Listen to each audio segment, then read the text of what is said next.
नमस्कार दोस्तों, स्वागत है आप सभी का नारायण सर क्लासेस में। अध्याय 10 जो है मानव कल्याण में सूक्ष्म जीव, और इसका भाग 6 तक हम लोगों ने पढ़ लिया है और आज हम बताएंगे भाग 7। भाग 6 में हम लोगों ने जाना है जैव नियंत्रण कारक के रूप में सूक्ष्म जीव। जैव नियंत्रण कारक के रूप में सूक्ष्म जीव, इसके बारे में हमने भाग 6 में बताया है। और आज के वीडियो में हम बात करेंगे जैव उर्वरक के रूप में सूक्ष्म जीव।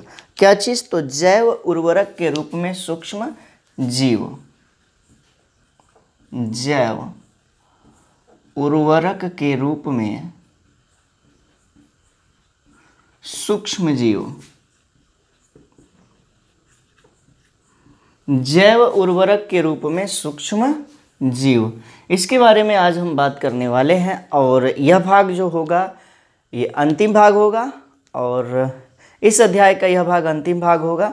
और जो भी यहाँ पे हम बताएंगे ये बहुत ही इम्पोर्टेंट पार्ट है इस लेसन का। यहाँ से बार बार क्वेश्चन पूछे जाते हैं बोर्ड एग्जामिनेशन में। यहाँ तक ही नहीं, नीट में सबसे ज़्यादा यहाँ से क्वेश्चन आते हैं। और पिछले जो एग्ज़ाम हुए हैं नीट में, उसमें जो है क्वेश्चन यहाँ से देखने को मिलते हैं। तो ये बहुत ही इम्पोर्टेंट पार्ट होगा। तो हम कहेंगे कि आप जो है ध्यानपूर्वक इसको पढ़िए, जो भी बातें हम बताएंगे उसको याद कर लीजिए। और यह जो अध्याय का पार्ट है यह बहुत ही इम्पोर्टेंट है एग्जामिनेशन की दृष्टि से, तो इसलिए इसे जानना बहुत ही ज़रूरी है। तो जो भी हम बातें करेंगे यहाँ पे, उसे जो है आपको ध्यानपूर्वक सीखना होगा कि क्या क्या चीज़ें आता है इस टॉपिक के अंतर्गत, जो है क्या, जैव उर्वरक के रूप में सूक्ष्म जीव। जैव उर्वरक के रूप में सूक्ष्म जीव। इस टॉपिक को शुरू करने से पहले हम कुछ बातों को समझेंगे। सबसे पहले हम जानेंगे कि उर्वरक क्या होते हैं, उसके बाद से जैव उर्वरक की बात करेंगे। तो उर्वरक के बारे में सबसे पहले हम जानते हैं कि उर्वरक क्या होते हैं। तो उर्वरक ऐसे तत्व होते हैं जो मृदा की पोषण गुणवत्ता को बढ़ा देते हैं। खेतों में पौधों को उगाने के लिए जो है आवश्यक तत्वों की आवश्यकता होती है, जैसे कि नाइट्रोजन, सल्फर, फास्फोरस। यदि ये सभी तत्व मृदा में होते हैं तो मृदा की उर्वरा शक्ति बढ़ जाती है, जिससे पौधे उसे एब्जॉर्ब कर लेते हैं, अवशोषित कर लेते हैं। और पौधों की वृद्धि के लिए ये तत्व अनिवार्य होते हैं। पौधों की वृद्धि के लिए ये तत्व अनिवार्य होते हैं। तो पौधों की वृद्धि करने के लिए ये तत्व चाहिए, अनिवार्य रूप से चाहिए। यदि ये तत्व मृदा में नहीं है तो हम क्या करते हैं कि खेतों में बाहर से इन तत्वों का छिड़काव करते हैं या इन तत्वों को डालते हैं, जिससे कि उस मृदा की उर्वरा शक्ति बढ़ जाती है, यानी कि खेतों की मृदा की उर्वरा शक्ति बढ़ जाती है। तो उर्वरक क्या होते हैं? तो ये ऐसे रासायनिक तत्व होते हैं जो मृदा की पोषण गुणवत्ता को बढ़ाते हैं। जो सामान्य तौर पर उर्वरक यूज किए जाते हैं वे रासायनिक उर्वरक होते हैं, यानी कि रासायनिक उर्वरक ही यूज किए जाते हैं। तो ये जो रासायनिक उर्वरक है मृदा की उर्वरा शक्ति को तो बढ़ा देते हैं, उसकी पौधे उगाने योग्य कर देते हैं, मतलब कि पौधों को उगाने के लिए उसकी गुणवत्ता को, मृदा की गुणवत्ता को बढ़ा देते हैं। लेकिन ये जो उर्वरक है, जैसे कि नाइट्रोजन है, सल्फर है, फास्फोरस है, इसकी मात्रा तो बढ़ जाएगी जब हम रासायनिक उर्वरक को जो है खेतों में डालेंगे, जिससे कि पौधे जो है इजीली उसे अवशोषित कर लेंगे और पौधों की वृद्धि में ये सहायक होते हैं। इससे पहले वाले भाग में, भाग 6 में हमने बताया है कि जो ये रासायनिक तत्व होते हैं वो वातावरण को दूषित करते हैं।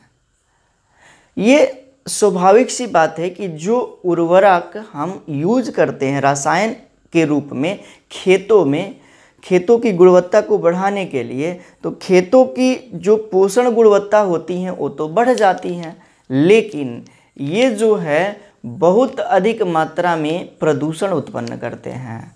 जैसे कि वर्षा के जल के साथ ये उर्वरक मिट्टी के साथ बह करके चले जाते हैं जल स्रोतों में, जैसे कि नदियों में, तालाबों में, और उन नदियों या तालाबों के जल को दूषित कर देते हैं। इसका मतलब है ये कि ये जो उर्वरक है, रासायनिक उर्वरक, ये तो खेतों की जो पोषण गुणवत्ता है उसको तो बढ़ा दे रहा है, लेकिन क्या कर रहा है, एक तरह से प्रदूषण उत्पन्न कर रहा है। अब हम कहेंगे कि जब ये प्रदूषण उत्पन्न कर रहे हैं रासायनिक उर्वरक, तो उसके लिए क्या यूज करें ताकि प्रदूषण भी न उत्पन्न हो, और ये जो तत्व है जैसे कि नाइट्रोजन है, सल्फर है, फास्फोरस है, ये पौधों को मृदा से मिल जाए, तो इसके लिए ही यूज किया जाता है जैव उर्वरक का। यहाँ शब्द आया जैव, मतलब कि जीव। ये जीव जो है उर्वरक के रूप में यूज किए जाते हैं, मतलब कि रासायनिक उर्वरक को हटा करके कुछ जीवों का हम प्रयोग करते हैं जो कि मृदा की पोषण गुणवत्ता को बढ़ा देते हैं, और ऐसे ही जीव कहलाते हैं जैव उर्वरक। इससे प्रदूषण भी कम उत्पन्न होता है और पौधों की उत्पादकता भी बढ़ जाती है। तो जैव उर्वरक का मतलब है कि जीवित जीव का उपयोग करना एज ए फर्टिलाइजर, यानी कि उर्वरक के रूप में। जीवित जीवों का उपयोग करना किसके रूप में, तो उर्वरक के रूप में। तो इतनी बातें जो है आप समझ लिए हैं कि इन जीवों का उपयोग किसके रूप में किया जाएगा, उर्वरक के रूप में, यानी कि जैव उर्वरक के रूप में सूक्ष्म जीव। जो सूक्ष्म जीव हम आज बताने वाले हैं वे सूक्ष्म जीव किसके रूप में प्रयोग में लाए जाएंगे, तो खेतों में उर्वरक के रूप में, यानी कि ये उन तत्वों की वृद्धि करेंगे खेतों की मृदा में जिसे पौधों की आवश्यकता होती है, और वे पौधे उसे ले करके वृद्धि करेंगे और अच्छी पैदावार उत्पन्न होगी ऐसी मृदा में। तो उसकी हम यहाँ पे बात करने वाले हैं। तो जैव उर्वरक क्या होते हैं, तो ऐसे जीव जिनका प्रयोग उर्वरक के रूप में किया जाता है, जो मृदा के पोषण गुणवत्ता को क्या कर देते हैं, तो बढ़ा देते हैं, उसे ही जैव उर्वरक कहते हैं। तो अब जैव उर्वरक के रूप में कौन कौन से सूक्ष्म जीव आते हैं, ऐसे कौन कौन से जीव हैं जिनका उपयोग जैव उर्वरक के रूप में किया जाता है, उन सूक्ष्म जीवों के बारे में अब हम पढ़ेंगे। तो सबसे पहले हम जानेंगे, इसकी परिभाषा को लिखेंगे, क्या, जैव उर्वरक के रूप में सूक्ष्म जीव। जैव उर्वरक के रूप में सूक्ष्म जीव, तो जैव उर्वरक एक प्रकार के जीव हैं जो मृदा की पोषक गुणवत्ता को बढ़ा देते हैं। यहाँ पे हम लिख लेते हैं जैव उर्वरक। जैव उर्वरक एक प्रकार के जीव होते हैं, जो मृदा की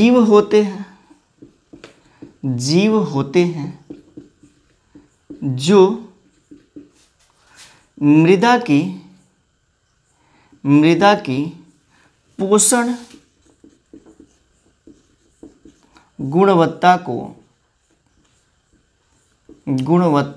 को बढ़ा देते हैं। जैव उर्वरक एक प्रकार के जीव होते हैं जो मृदा की पोषण गुणवत्ता को क्या कर देते हैं, तो बढ़ा देते हैं। अब कौन कौन से ऐसे सूक्ष्म जीव होते हैं उसके बारे में जानेंगे। उसके बारे में जानने से पहले हम ये जान लेते हैं कि जो ये रासायनिक उर्वरक होते हैं उसके रसायन किस प्रकार से दुष्प्रभाव डालते हैं, मतलब कि रासायनिक उर्वरक जो है उनका दुष्प्रभाव क्या है। अभी हमने बताया कि रासायनिक उर्वरक क्या होते हैं, तो वे रसायन जिसका उपयोग जो है खेतों में उर्वरक के रूप में किया जाता है उसे ही कहा जाता है रासायनिक उर्वरक। लेकिन ये जो है प्रदूषण युक्त होते हैं, ये जो है मृदा को प्रदूषित करते हैं, मृदा के साथ जल भी प्रदूषित होता है, अनेक तरह से इसके प्रदूषण होते हैं। तो किस तरह से ये दुष्प्रभाव डालते हैं, सबसे पहले हम उसके बारे में जानेंगे, रसायन उर्वरक के दुष्प्रभाव, और उसके बाद से हम जानेंगे किसके बारे में, तो जैव उर्वरक के रूप में कौन कौन से सूक्ष्म जीव का उपयोग किया जाता है और किस प्रकार से किया जाता है। तो सबसे पहले हम जान लेते हैं रासायनिक उर्वरक का दुष्प्रभाव। रासायनिक उर्वरक का दुष्प्रभाव। ये रासायनिक उर्वरक का दुष्प्रभाव क्या होता है? तो सबसे पहली बात कि ये रसायन जो होते हैं बहुत ही महंगे होते हैं, अत्यधिक महंगे होते हैं, जिसको कि सभी के लिए ले पाना, खरीद पाना जो है दुर्लभ होता है। एक तो ये समस्या हो गई कि ये रसायन या कहेंगे कि ये उर्वरक अत्यधिक महंगे होते हैं, अत्यधिक महंगे होते हैं। एक तो ये है इसकी समस्या। दूसरी बात क्या कि इसके निर्माण के लिए, रसायन उर्वरक के निर्माण के लिए ऊर्जा स्रोतों की आवश्यकता होती है।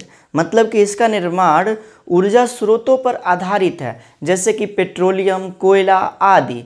और जब इसका निर्माण होता है तो अत्यधिक मात्रा में प्रदूषक उत्पन्न होते हैं, अत्यधिक मात्रा में प्रदूषक उत्पन्न होते हैं जो वातावरण को प्रदूषित करते हैं। ये है इसका दुष्प्रभाव। तो क्या मतलब कि इसके निर्माण में क्या होता है, तो ऊर्जा स्रोत पर आधारित है। तो इनका निर्माण, आगे लिखेंगे दूसरा नंबर, इनका निर्माण ऊर्जा स्रोत पर आधारित है,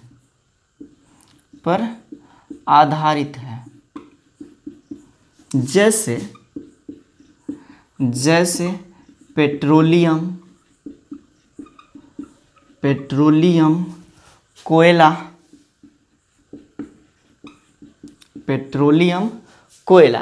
और इसको यदि हम क्या करेंगे तो इस रासायनिक उर्वरक का यदि निर्माण किया जाता है उद्योगों में, तो इन ऊर्जा स्रोतों की आवश्यकता होती है। इससे क्या होता है, तो अभी हमने बताया कि प्रदूषक भारी मात्रा में उत्पन्न होते हैं, यानी कि इसके निर्माण में अत्यधिक प्रदूषक उत्पन्न होते हैं। इनके निर्माण में अत्यधिक प्रदूषक उत्पन्न होते हैं। ये रही बात। दूसरा कि जब इसका निर्माण होता है तो ऊर्जा स्रोत पर आधारित है, ये ऊर्जा की आवश्यकता होती है। ये ऊर्जा मिलती है पेट्रोलियम, कोयले से। तो उद्योगों में जब इस ऊर्जा का उपयोग किया जाता है रासायनिक उर्वरक को बनाने के लिए, तो क्या होता है, अत्यधिक मात्रा में प्रदूषक उत्पन्न होते हैं।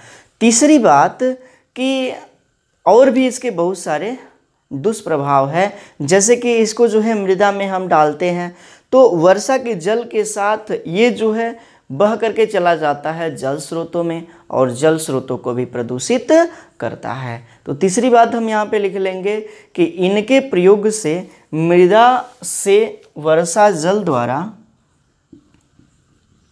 इनके प्रयोग से मृदा से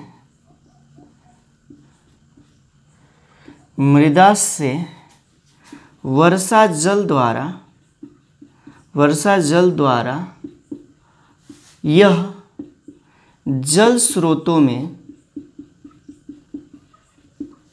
चला जाता है, जल स्रोतों में चला जाता है और जल स्रोतों को प्रदूषित करता है। वह जल स्रोत को प्रदूषित करता है, जल स्रोतों को क्या करता है, तो प्रदूषित करता है। तो ये इसके दुष्प्रभाव है। और इसी दुष्प्रभाव से बचने के लिए लाया गया क्या चीज़, तो जैव उर्वरकों का, यानी कि जीवों का उपयोग किया जाने लगा। किसके रूप में, तो जैव उर्वरकों के रूप में। और इसका उपयोग करना भी चाहिए। क्यों? क्योंकि इससे प्रदूषण नहीं होता है। जैव उर्वरक का यदि हम प्रयोग करते हैं तो इससे जो है प्रदूषण नहीं होता है। और पौधों को जो आवश्यक पोषक तत्व चाहिए वो भी इनसे प्राप्त हो जाता है। तो इसलिए ज़्यादा जो ध्यान दिया जाता है अब किसके रूप में, तो जैव उर्वरक का प्रयोग, यानी कि यहाँ पे जो सूक्ष्म जीव का प्रयोग होगा जैव उर्वरक के रूप में, क्योंकि ये जो रासायनिक उर्वरक होते हैं इसके बहुत सारे दुष्प्रभाव है। ठीक, तो इतनी बातें जो है हम समझ लिए। अब हम आगे बढ़ेंगे और जानेंगे कि ऐसे कौन कौन से जीव हैं जिसका उपयोग जो है उर्वरक के रूप में किया जाता है। तो इन सभी चीज़ों को हम मिटाएंगे, तो आप जो है इसका स्क्रीनशॉट लीजिए। उसके बाद से हम जानेंगे कुछ मुख्य जैव उर्वरक। चलिए, तो अब हम जानेंगे कुछ मुख्य जैव उर्वरक।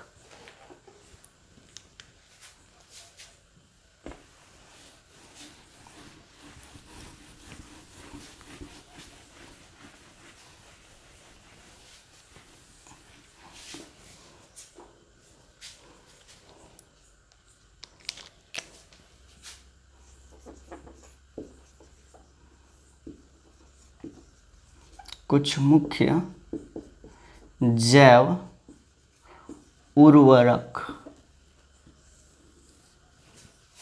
कुछ मुख्य जैव उर्वरक, इसमें सबसे पहला हम जानेंगे नाइट्रोजन स्थिरीकारक जीवाणु। पहला नाइट्रोजन स्थिरीकारक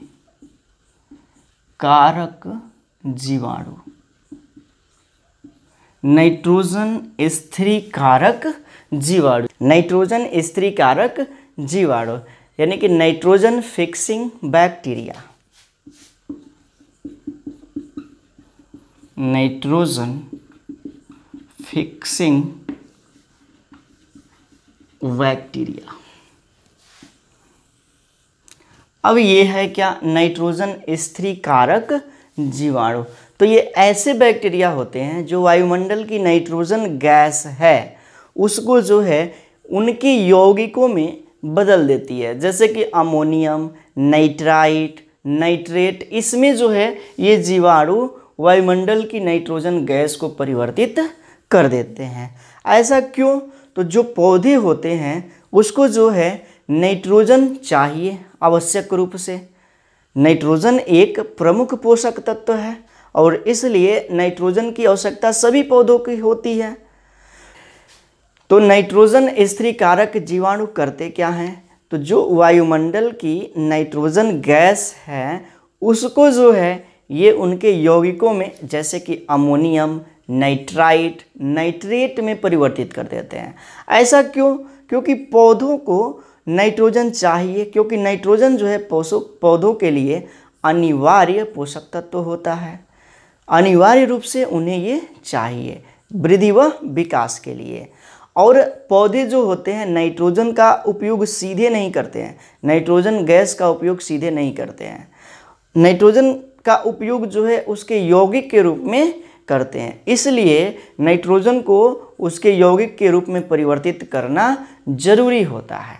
और नाइट्रोजन को उसके यौगिक के रूप में परिवर्तित करना ही कहलाता है नाइट्रोजन स्थिरीकरण। नाइट्रोजन स्थिरीकरण। और ये करता कौन है, तो जीवाणु। कुछ जीवाणु होते हैं, बैक्टीरिया होते हैं जो नाइट्रोजन गैस को किस में परिवर्तित कर देते हैं, तो उसके यौगिक में, जैसे कि अमोनियम, नाइट्राइट, नाइट्रेट में। यानी कि ये जो नाइट्रोजन गैस है इसका परिवर्तन कर देते हैं ये जीवाणु किस में, तो उसके यौगिकों में, जैसे कि अमोनियम हो गया, अमोनियम NH4+ आयन, या नाइट्राइट हो गया, नाइट्राइट ये हो जाएगा NO3- आयन, या हो जाएगा नाइट्रेट, नाइट्रेट NO2- आयन। तो कहने का मतलब है कि इन यौगिकों में नाइट्रोजन को परिवर्तित कौन करता है, तो परिवर्तित करता है जीवाणु, और इसी को कहा जाता है नाइट्रोजन स्थिरीकरण। और ऐसे जीवाणुओं को कहा जाता है नाइट्रोजन स्थिरीकारक जीवाणु। नाइट्रोजन स्थिरीकारक जीवाणु क्योंकि पौधे जो है यौगिक के रूप में, इसी के रूप में नाइट्रोजन को ग्रहण करेंगे। ये नहीं कि डायरेक्ट वायुमंडल की नाइट्रोजन को ले लेंगे, ऐसा नहीं है। नाइट्रोजन को डायरेक्ट पौधे लेते नहीं हैं। इतनी बातें जो है आप समझ लिए। अब हम जानेंगे कि ऐसे कौन कौन से जीवाणु हैं जिसका उपयोग जो है नाइट्रोजन स्थिरीकरण के रूप में होता है। तो जानते हैं, सबसे फर्स्ट इसमें हम जानेंगे लेग्यूम राइजोबियम सहजीवन। फर्स्ट लेग्यूम राइजोबियम सहजीवन। सहजीवन यहाँ पे हम सबसे पहले जान लेते हैं सहजीवन के बारे में। सहजीवन क्या होता है? तो जब दो जीव एक साथ रह करके एक दूसरे के लिए लाभप्रद होते हैं, हानिकारक नहीं, एक दूसरे के लिए लाभप्रद क्रियाएं करते हैं, तो इसी तरह के संबंध को बोला जाता है सहजीवन। और ऐसे ही जीव कहलाते हैं सहजीवी। तो यहाँ पे क्या है? तो ये जो राइजोबियम है, राइजोबियम एक प्रकार का जीवाणु है। राइजोबियम यह जो है क्या है? तो जीवाणु है। और उसके बाद से लेग्यूम, लेग्यूम वर्ड यूज किया गया है किसके लिए? तो लेग्यूमिनोसी कुल के लिए। लेग्यूमिनोसी कुल के लिए। इसे जो है मटर कुल भी कहा जाता है। मटर कुल, इसका मतलब ये कि मटर जैसे जो पौधे जिस कुल में आते हैं उसे कहा जाता है लेग्यूमिनेसी कुल। जैसे कि मटर हो गया, चना हो गया, अरहर हो गया, ये जो है इसमें आते हैं लेग्यूमिनेसी कुल में। अब हम जानेंगे कि इनका सहजीवन संबंध कैसे होता है। जैसे कि ये जो है एक पौधा है, ये जो है एक क्या है? तो पौधा है। और कैसा पौधा है? तो लेग्यूमिनेसी का, यानी कि मटर का पौधा है ये, मटर का।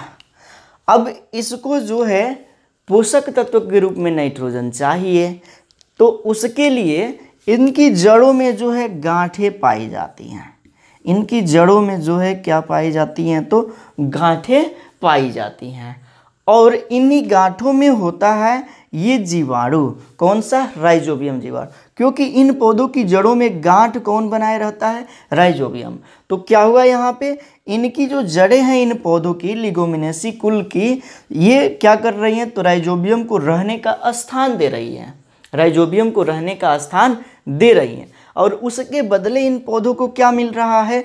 तो ये जो राइजोबियम जीवाणु है ये क्या करता है? तो नाइट्रोजन स्थिरीकरण करता है। मतलब कि नाइट्रोजन गैस को इस अमोनियम में परिवर्तित कर देता है और उसी का उपयोग ये पौधे लेते हैं, जिससे कि उनका वृद्धि व विकास होता है। तो यहाँ पे क्या हुआ कि ये इन पौधों के लिए राइजोबियम जीवाणु क्या कर रहा है? नाइट्रोजन स्थिरीकरण का, यानी कि उन्हें पोषण प्रदान करने का। तो ये दोनों एक दूसरे को लाभ पहुंचाते हैं और इसी को कहा जाता है सहजीवन। इसी को कहते हैं सहजीवन। ठीक, अब जो है हम आगे कुछ बातें इसके बारे में समझते हैं। क्या? तो इस जीवाणु में एक प्रकार का लाल रंग का वर्णक पाया जाता है, लाल रंग का द्रव्य पाया जाता है, जिसे कहा जाता है लेग हीमोग्लोबिन। लेग हीमोग्लोबिन, इसमें जो है लाल रंग का द्रव्य है। ये कैसा द्रव्य? तो लाल द्रव्य। ये किस में पाया जाता है? तो इस जीवाणु में, राइजोबियम जीवाणु में लाल रंग का हीमोग्लोबिन। ये क्या करता है? तो ये जो है आणविक ऑक्सीजन के स्तर को कम कर देता है। यहाँ पर जो है इस गांठ में जो है आणविक ऑक्सीजन के स्तर को जो है यह क्या कर देता है? तो कम कर देता, मतलब ऑक्सीजन की कमी हो जाती है। तो इस गांठ को नाम दिया जाता है मूल गुलिकाएं। मूल गुलिकाएं, ये जो गांठ है इसे नाम दिया जाता है मूल गुलिकाएं, और इसको इंग्लिश में बोला जाता है रूट नोड्यूल्स। Root nodules. और इस मूल गुलिकाओं में जो ऑक्सीजन के स्तर को कम करने का कार्य कौन करता है? तो यही जीवाणु करता है, राइजोबियम जीवाणु। तो इसमें जो है एक प्रकार का एंजाइम भी पाया जाता है, उस एंजाइम का नाम है नाइट्रोजिनेज। इसमें एक एंजाइम पाया जाता है, उसका नाम है नाइट्रोजिनेज। ये एंजाइम पाया जाता है किसमें? तो इस जीवाणु में। जब यह ऑक्सीजन के स्तर को कम कर देता है, यह लाल रंग का पदार्थ लेग हीमोग्लोबिन, तो यह एंजाइम उत्तेजित हो जाता है और उत्तेजित हो करके क्या करता है कि नाइट्रोजन को अमोनिया में बदल देता है, अमोनियम में बदल देता है। और यही अमोनियम इस पौधे को पोषण के लिए चाहिए, तो पौधे जो है उसे पोषण के रूप में प्राप्त कर लेते हैं। ठीक, तो यहाँ पे क्या हुआ, इस जीवाणु ने नाइट्रोजन को अमोनियम में परिवर्तित कर दिया, मतलब कि नाइट्रोजन का स्थिरीकरण कर दिया। और अतः यह जीवाणु कैसा है? तो नाइट्रोजन स्थिरीकरण है। तो यहाँ पे जो है यह जीवाणु स्वतंत्र रूप से नहीं है, ये पौधों के साथ जुड़ा हुआ है। तो इतनी बातें जो है आप समझ लिए होंगे। अब जो है हम इसका नोट्स बोलेंगे, उसको जो है आप लिखिए, और उस नोट्स का जो कॉपी हम यहाँ पर भी दिखा रहे हैं और यहाँ से भी आप उसे लिख सकते हैं। तो लिखना प्रारंभ कीजिए। नाइट्रोजन फसलों के लिए अति महत्वपूर्ण तत्व है जो कृषि उत्पादन को सीधे ही प्रभावित करता है। कुछ पौधे अपने प्रयोग से अधिक नाइट्रोजन उत्पादन की क्षमता रखते हैं। ये पौधे नाइट्रोजन स्थिरीकरण जीवाणुओं से सहजीवी संबंध बनाते हैं। मटर कुल के पौधों की जड़ों में राइजोबियम जीवाणु मूल गुलिकाओं का निर्माण करते हैं। ये जो राइजोबियम जीवाणु है किसका? तो मूल गुलिकाओं का निर्माण करते हैं। इन जीवाणुओं में वायुमंडलीय स्वतंत्र नाइट्रोजन को स्थिर करने की क्षमता होती है, मतलब कि वायुमंडल का जो ये नाइट्रोजन है उसे स्थिर मतलब कि यौगिक में बदलने की क्षमता होती है। राइजोबियम द्वारा नाइट्रोजन का स्थिरीकरण एक लाल रंग के द्रव्य लेग हीमोग्लोबिन एवं एंजाइम नाइट्रोजिनेज की उपस्थिति में होता है। फिर लिखिए, रंग द्रव्य लेग हीमोग्लोबिन ऑक्सीजन हटाने का कार्य करता है, मतलब कि यहाँ से जो है इस नोड्यूल से रूट गुलिकाओं से ऑक्सीजन को हटा देता है, जिससे नाइट्रोजिनेज एंजाइम नाइट्रोजन से अमोनिया का निर्माण कर देते हैं। मतलब कि नाइट्रोजनेज एंजाइम उत्प्रेरित हो करके नाइट्रोजन से अमोनिया का निर्माण कर देते हैं। तो बस यही बातें हैं इसके बारे में, लेग्यूम राइजोबियम सहजीवन के बारे में। अगला जो है हम जानेंगे स्वतंत्र जीवी जीवाणु, यानी कि फ्री लिविंग बैक्टीरिया, स्वतंत्र जीवी जीवाणु। तो इसका आप स्क्रीनशॉट लीजिए, उसके बाद से हम बताएंगे स्वतंत्र जीवी जीवाणु के बारे में। चलिए अब देख लेते हैं दूसरा नंबर, सेकेंड।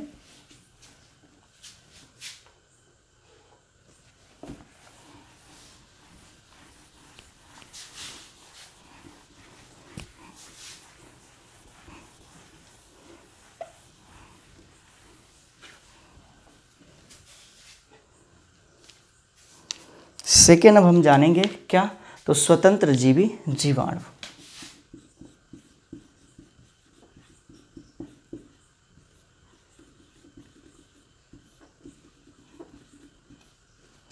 जीवाणु, इसको इंग्लिश में बोलेंगे फ्री लिविंग बैक्टीरिया।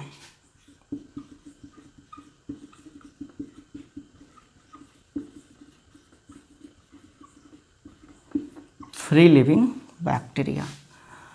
अब ये ऐसे जीवाणु होंगे जो स्वतंत्र जीवी होंगे, किसी के साथ सहजीवन संबंध स्थापित नहीं करेंगे। जैसे कि अभी हमने बताया राइजोबियम जीवाणु के बारे में, जो लेग्यूमिनेसी के साथ सहजीवन स्थापित करता है। और जो कुछ भी हमने बताया वो बहुत ही इम्पोर्टेंट है, उसमें पूछता है कि अमोनियम, नाइट्रोजन से अमोनिया का स्थिरीकरण के लिए किस जीवाणु का उपयोग किया जाता है और यह जीवाणु किस पौधे, किस कुल के पौधे के साथ सहजीवन स्थापित करते हैं। और ये भी वहाँ पे पूछा जाता है कि जो ये राइजोबियम जीवाणु है उसमें किस रंग का वर्णक पाया जाता है, उस वर्णक का नाम क्या है। तो लेग हीमोग्लोबिन अभी हमने बताया। ये सारा चीज़ जो है एग्जामिनेशन में पूछता है, तो बहुत ही इम्पोर्टेंट है ये टॉपिक इस लेसन का। इसलिए हम बार बार कहेंगे कि जो भी आप यहाँ पे पढ़ रहे हैं उसको याद कर लीजिए अभी। अब इसके बारे में जानिए स्वतंत्र जीवी जीवाणु। ऐसे जीवाणु जो होंगे स्वतंत्र जीवी होंगे, किसी के साथ सहजीवन स्थापित नहीं करेंगे और ये जो है क्या करेंगे, नाइट्रोजन का स्थिरीकरण करेंगे, मतलब कि नाइट्रोजन को उसके यौगिकों में परिवर्तित करेंगे और यौगिक के रूप में पौधे नाइट्रोजन को लेते हैं, डायरेक्ट वायुमंडल से नहीं लेते हैं। तो वायुमंडल में सबसे अधिक मात्रा में तो नाइट्रोजन ही गैस है, लेकिन डायरेक्ट पौधे उसको ग्रहण नहीं कर सकते, इसलिए वे उसे यौगिकों के रूप में लेते हैं। और यौगिकों के रूप में लेते हैं तो उसे यौगिक में परिवर्तित कौन करता है, तो ये सूक्ष्म जीव। और इसीलिए कहा गया कि ये सूक्ष्म जीव क्या कर रहे हैं, तो एक तरह से उर्वरक का कार्य कर रहे हैं।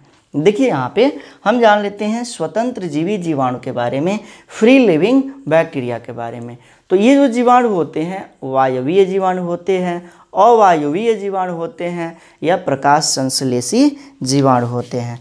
मतलब क्या, ये वायवीय होते हैं, वायवीय जीवाणु। उसके बाद से अवायवीय जीवाणु या प्रकाश संश्लेषी जीवाणु, प्रकाश संश्लेषी जीवाणु। ये इस तरह के जीवाणु होते हैं। मतलब कि किसी को ऑक्सीजन की आवश्यकता होती है, किसी को ऑक्सीजन की आवश्यकता नहीं होती हैं, या कोई ऐसे जीवाणु होते हैं जो प्रकाश संश्लेषण की क्रिया करते हैं।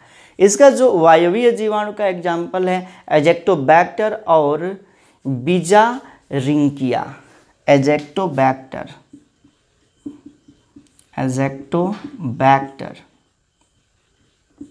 और बीजारिंकिया,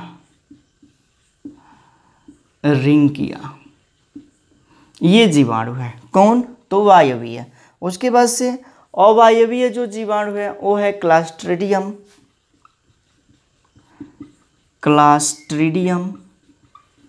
उसके बाद से जो प्रकाश संश्लेषी जीवाणु है वो है रोडोस्पाइरिलम व क्रोमैटियम। रोडोस्पाइरिलम व दूसरा है क्रोमैटियम।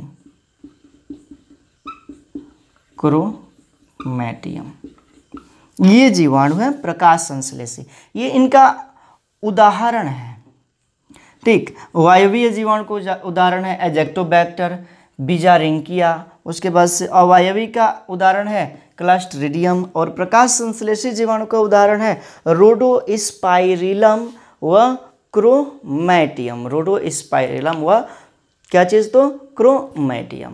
ठीक, अब ये क्या करते हैं, तो ये वायवीय जीवाणु है जो नाइट्रोजन का स्थिरीकरण करेंगे। ये जो है अवायवीय जीवाणु है जो नाइट्रोजन को उसके यौगिक में परिवर्तित करेंगे। और ये जो प्रकाश संश्लेषी जीवाणु है जो नाइट्रोजन को उसके यौगिक में परिवर्तित करेंगे, यानी कि उसका स्थिरीकरण करेंगे। यहाँ से भी क्वेश्चन पूछता है कि उस स्वतंत्र जीवी वायवीय जीवाणु का नाम बताइए जो कि नाइट्रोजन स्थिरीकरण करता है, तो है एजेक्टोबैक्टर या बीजारिंकिया। मैच करने के लिए भी यहाँ से क्वेश्चन आते हैं, तो बहुत ही इंपॉर्टेंट है ये।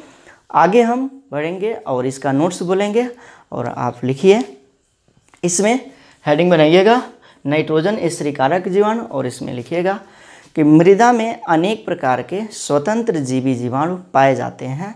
इनमें वायवीय तथा अवायवीय दोनों प्रकार के जीवाणु सम्मिलित हैं। ये असहजीवी प्रकृति के होते हैं। ये नाइट्रोजन स्थिरीकारी होते हैं।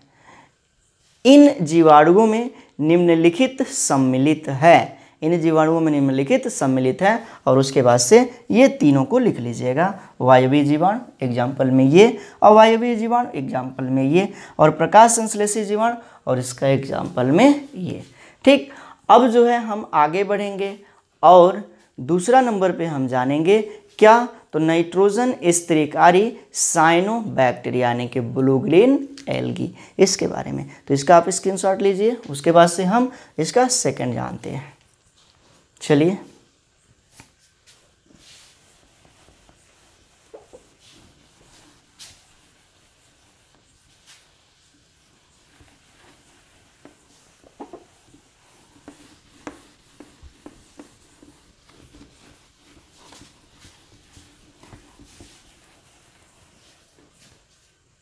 Nitrogen स्थिरीकारी cyanobacteria. दूसरा, नाइट्रोजन स्थिरीकारी साइनोबैक्टीरिया। साइनोबैक्टीरिया ये क्या होते हैं, यानी कि नाइट्रोजन फिक्सिंग साइनोबैक्टीरिया। तो इसके कुछ एग्जाम्पल हम बताएंगे। कुछ ऐसे ब्लू ग्रीन एल्गी होते हैं, साइनोबैक्टीरिया होते हैं जो नाइट्रोजन स्थिरीकरण करते हैं, मतलब कि नाइट्रोजन को नाइट्रोजन के यौगिकों में परिवर्तित कर देते हैं। तो इसमें आएगा एनाबिना, नास्टक, ओलोसाइरा। एनाबिना,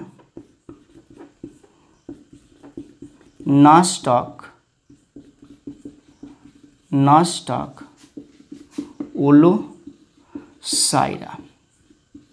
ये क्या है, तो ये सभी साइनोबैक्टीरिया है और ये क्या करते हैं, नाइट्रोजन स्थिरीकरण करते हैं, मतलब कि नाइट्रोजन को नाइट्रोजन के यौगिकों में बदलते हैं। जैसे कि किस में, तो अमोनियम में या नाइट्राइट में या नाइट्रेट में, अभी हमने इसके बारे में बताया।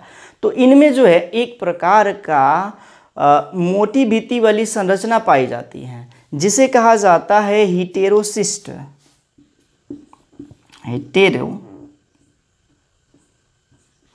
हिटेरोसिस्ट मोटी भित्ति वाली संरचना पाई जाती है जिसे कहा जाता है हिटेरोसिस्ट।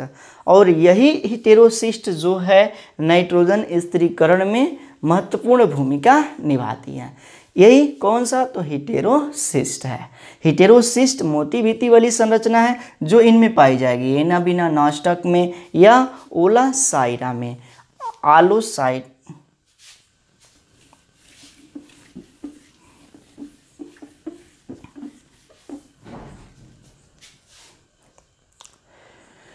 तो ये नाइट्रोजन स्थिरीकारी साइनोबैक्टीरिया यानी कि ब्लू ग्रीन एल्गी, इसमें जो है मुख्य एग्जाम्पल हैं क्या क्या चीज़, तो एनाबिना, नास्टक, आलोसाइरा। एनाबिना, नास्टक, आलोसाइरा, ये मुख्य एग्जाम्पल है इसके नाइट्रोजन स्थिरीकारी साइनोबैक्टीरिया के। इसमें एक प्रकार का मोटी भित्ति वाली संरचना पाया जाता है और उस संरचना को कहा जाता है हिटेरोसिस्ट। हिटेरोसिस्ट उसे बोला जाता है हिटेरोसिस्ट। ये मोटी भित्ति वाली संरचना है और यही जो है क्या करता है, इसी संरचना द्वारा जो है नाइट्रोजन का स्थिरीकरण होता है। हिटेरोसिस्ट के द्वारा ही नाइट्रोजन का स्थिरीकरण होता है। तो इसमें लिखिएगा कुछ साइनोबैक्टीरिया यानी कि नीले हरे शैवाल धान के खेतों में महत्वपूर्ण नाइट्रोजन स्थिरीकारक है। नीले हरे शैवालों की लगभग 40 जातियां नाइट्रोजन स्थिरीकरण में सक्षम पाई गई है।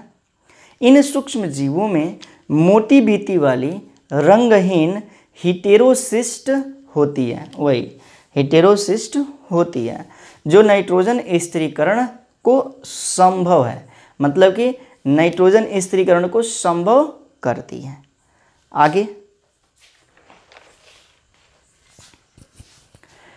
आगे इसका उदाहरण लिख लीजिएगा कौन कौन सा, तो एनाबिना, नास्टक, आलोसाइरा। ये आलोसाइरा है, आलोसाइरा, ठीक। इसका ये एग्जाम्पल है।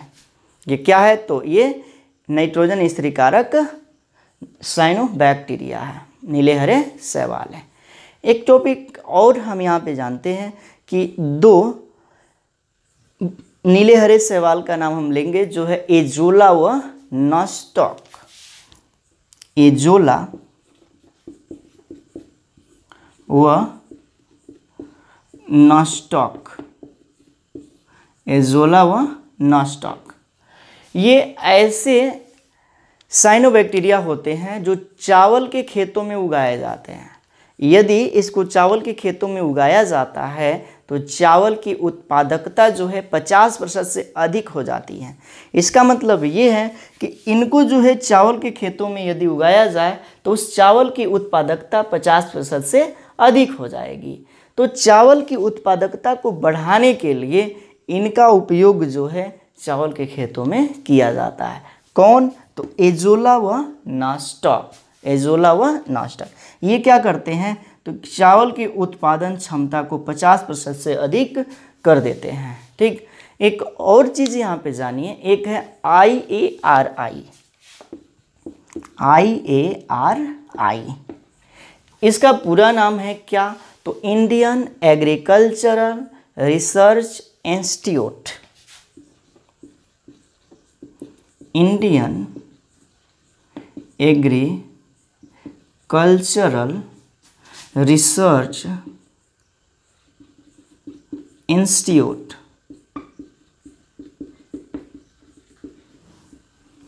ये है IARI। कहाँ पे है ये? तो न्यू दिल्ली में। ये जो है कहाँ पे है? तो न्यू दिल्ली में। कौन सा? तो IARI, ये याद रखिएगा, इंडियन एग्रीकल्चरल रिसर्च इंस्टीट्यूट। और ये ऐसे संस्थान होते हैं जहाँ पे व्यापक तौर से जैविक खाद के रूप में उपयोग किया जाता है। मतलब कि यहाँ पे जो है बहुत अधिक मात्रा में जैविक खाद होते हैं और उसका उत्पादन यहाँ पे किया जाता है। IARI यानी कि इंडियन एग्रीकल्चर रिसर्च इंस्टीट्यूट, ये कहाँ पे है? तो न्यू दिल्ली में। ऐसे ही बहुत सारे इंस्टीट्यूट हैं, लेकिन ये मेन है और इसको जानना बहुत ही ज़रूरी है। तो मेन टॉपिक जो था इस पार्ट में, जो भी सिलेबस में है सारा जो है हमने विस्तार से बता दिया है। एक चीज़ और है उसे हम बताएंगे, जो यही करेगा नाइट्रोजन का स्थिरीकरण, मतलब उसका उपयोग होगा जैव उर्वरक के रूप में, और वह है क्या? तो माइकोराइजा। माइकोराइजा, तो इसका जो है आप स्क्रीनशॉट लीजिए, उसके बाद से हम माइकोराइजा की बात करेंगे। चलिए आगे जानते हैं, और तीसरा नंबर पर हम जानेंगे जो जैव उर्वरक, उसका नाम होगा माइकोराइजा। माइकोराइजा तीसरा, माइकोराइजा। चलिए इसके बारे में समझ लेते हैं। तो ये क्या होते हैं? तो ये उच्च पौधों की जड़ों द्वारा कोको का सहसंबंध है। उच्च पौधों की, जो उच्च कुल के पौधे होते हैं, उसके जड़ों द्वारा ये कोको का एक प्रकार का सहसंबंध होता है। और इनके सहसंबंध की क्या उपयोगिता है? तो ये जड़ों में रोगों के प्रति जो है प्रतिरोधक होते हैं। मतलब कि जो भी पौधे के लिए रोग आते हैं उस रोग को नष्ट करने का कार्य करते हैं, प्रतिरोधक का कार्य करते हैं। और इनकी लवणता व सूखा सहिष्णुता क्षमता को विकसित करते हैं। इसका मतलब है कि यह जो है लवणीय स्थिति यदि भी आ जाएगी जिस स्थान पे, वहाँ पे पौधा है, तो ये क्या कर देंगे? उससे भी लड़ने की क्षमता रखते हैं। यदि सूखा पड़ जाए तो उससे भी लड़ने की क्षमता रखते हैं। कौन? तो माइकोराइजा। ये क्या करते हैं? तो उच्च पौधों की जड़ों तथा कोको के साथ सहसंबंध स्थापित करते हैं। उच्च पौधों की जड़ों तथा कोको के साथ सहसंबंध स्थापित करते हैं। स्थापित करते हैं। जैसे कि ओक का पौधा है, करते हैं, जैसे कि ओक का पौधा है। उसी तरह से बहुत सारे पौधे हैं, फैगस है, उसके बाद से यूकेलिप्टस है। इन पौधों के साथ ये क्या करते हैं, सहजीवन संबंध स्थापित करते हैं। और ये क्या करते हैं कि उनकी जड़ों में जो है रोगों के प्रति प्रतिरोधक होते हैं। इनके जड़ों में रोगों के प्रति प्रतिरोधक होते हैं। उसके बाद से क्या है, तो ये लवणता व सूखा सहिष्णुता क्षमता का विकास होता है। यहाँ पे क्या होता है, तो लवणता व सूखा सहिष्णुता मतलब कि लवणता व सूखा को हटाना, सहिष्णुता का क्या होता है, तो विकास होता है। ठीक, तो ये हमने यहाँ पे इस माइकोराइजा के भी बारे में कंप्लीट करा दिया है। तो यहाँ पे जितने भी सारे टॉपिक थे सूक्ष्म जीवों से संबंधित, जिसका उपयोग जैव उर्वरक के रूप में होता है, ये सब कुछ मैंने करा दिया है। और यह लेसन यहाँ पे समाप्त हो चुका है। उम्मीद है कि आप लोगों को ये लेसन, ये पार्ट बहुत ही अच्छे से समझ में आया होगा। यह जो भाग है बहुत ही इम्पोर्टेंट है, क्योंकि यहाँ से बहुत बार क्वेश्चन पूछे जा चुके हैं नीट में, AIPMT में, टेट के हिसाब से। तो बहुत सारे कंपटीशन एग्जाम में जो है यहाँ से क्वेश्चन बनते हैं। तो ये टॉपिक बहुत ही इम्पोर्टेंट है, तो इसको जो है आप लर्न कर लीजिएगा, याद कर लीजिएगा। ये सारी बातें जो है हमने इस लेसन से संबंधित जो भी थी सब कुछ कर लिया है। ये लेसन समाप्त हो चुका है और इस लेसन से संबंधित हमारे कुछ क्वेश्चन हैं और उस क्वेश्चन का आंसर आपको कमेंट बॉक्स में देना होगा। हम जो है बहुत समय पहले क्वेश्चन करते थे और आंसर बहुत कम आता है, बहुत कम लोग। जो भी हम क्वेश्चन करते हैं सेलेक्टेड क्वेश्चन होते हैं, किसी न किसी वर्ष ये जो है बोर्ड एग्ज़ाम या कंपटीशन एग्ज़ाम AIPMT टेट में पूछे गए होते हैं और ये क्वेश्चन आने की भी संभावना आगे प्रबल होती है। इसलिए हम जो है यहाँ पे क्वेश्चन करते हैं। तो हमारे जो क्वेश्चन है इस लेसन से संबंधित, उसका आंसर आप दीजिए और राय भी दीजिए कि आपको क्वेश्चन का इसी तरह से आपके लिए हर एक पार्ट में क्वेश्चन पूछा जाए। यदि इसका आंसर आप लोग नहीं देंगे तो आगे हम क्वेश्चन नहीं पूछेंगे। तो हमारे जो क्वेश्चन है हम अभी से बोर्ड पे लिखेंगे वीडियो को रोक करके, और उस क्वेश्चन का आंसर आप लोगों को कमेंट बॉक्स में देना होगा। तो यहाँ पे हमने मेन क्वेश्चन इस टॉपिक का लिख लिया है और ये क्वेश्चन किसी न किसी वर्ष ज़रूर पूछे गए हैं और उम्मीद करते हैं कि आप लोग इस क्वेश्चन का आंसर कमेंट बॉक्स में ज़रूर देंगे। तो सबसे पहला क्वेश्चन है, रासायनिक उर्वरकों का उपयोग क्यों नहीं किया जाता है। अभी हमने इसके बारे में बताया कि रासायनिक उर्वरकों का उपयोग क्यों नहीं करना चाहिए, पहला क्वेश्चन। दूसरा, राइजोबियम जीवाणु कौन से कुल के पौधों के साथ सहजीवन संबंध बनाता है, इसके भी बारे में हमने खूब अच्छे से बताया। और तीसरा होगा, कौन से साइनोबैक्टीरिया खेतों में उगाने से चावल की उत्पादकता 50% से ज़्यादा हो जाती है। चौथा होगा, लेग हीमोग्लोबिन किस जीवाणु में पाया जाता है। पांचवा, एक जीवाणु का उदाहरण बताइए जो वायवीय रूप से नाइट्रोजन स्थिरीकरण करता है। और छठा होगा, सहजीवी संबंध के कोई 3 एग्जाम्पल बताइए। तो यहाँ पे जो है 6 क्वेश्चन है और 6 क्वेश्चनों का आंसर कमेंट बॉक्स में दे देना है। तो इस वीडियो में अब हम इतना ही रहने देंगे और ये लेसन समाप्त हो चुका है और नए लेसन के साथ बहुत ही जल्द मिलेंगे। तो आप लोगों से एक छोटा सा रिक्वेस्ट है कि यदि आप हमारे चैनल पर नए हैं और आपको यहाँ से पढ़ाई अच्छी लग रही है तो आप चैनल को सब्सक्राइब कर लीजिए और बेल आइकन को प्रेस कर दीजिएगा और इसे अपने मित्रों में ज़्यादा से ज़्यादा शेयर कीजिएगा। जो हमारे रेगुलर स्टूडेंट हैं आप लोगों से निवेदन है कि वीडियो को लाइक ज़रूर कीजिएगा और शेयर ज़रूर कीजिएगा। तो मिलते हैं अगले वीडियो में, तब तक के लिए thank you, thanks for watching. जुड़े रहिए नारायण सर क्लासेस में। नमस्कार।